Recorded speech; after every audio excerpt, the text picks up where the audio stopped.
बात करते हैं पाकिस्तान की, जिसकी वैसे तो भारत के नाम पर हमेशा से ही टांगे कांपती रहती है, लेकिन अब अफगानिस्तान के नाम पर भी जिसका डर रह रहकर सामने आने लगता है।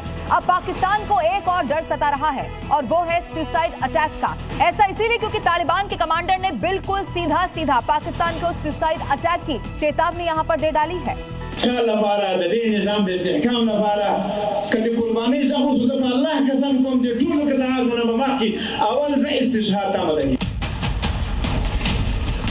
पाकिस्तान के हुक्मरान अगर ये मान रहे हैं कि अफगानिस्तान के साथ जंग के आसार अब कम हो गए हैं, तो जरा कान खोलकर तालिबान के इस अधिकारी को सुन ले, जो खुलेआम पाकिस्तान को धमकी दे रहा है और कह रहा है कि अगर पाकिस्तान से जंग हुई तो पहला सुसाइड बॉम्बर वो बनेगा। ये चेतावनी दी भी एक तालिबान के कमांडर ने, जो कि मिलिट्री परेड की अगुवाई कर रहा था। इस परेड में जहां एक तरफ तालिबान की सेना अपनी ताकत दिखा रही थी, तो वहीं उनका कमांडर पाकिस्तान को सीधा सीधा संदेश दे रहा था।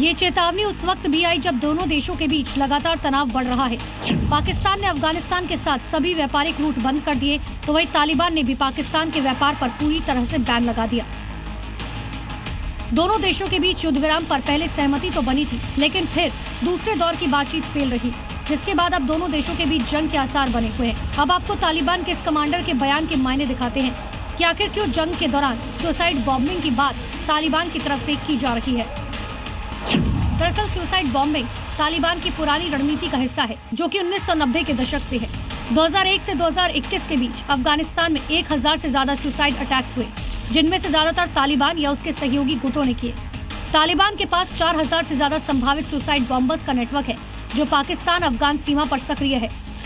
ये आईईडी फैक्ट्रीज, ट्रेनिंग कैंप्स और टीटीपी जैसे सहयोगियों से जुड़े हैं। 2025 में टीटीपी ने पाकिस्तान में 2 सुसाइड अटैक भी किए।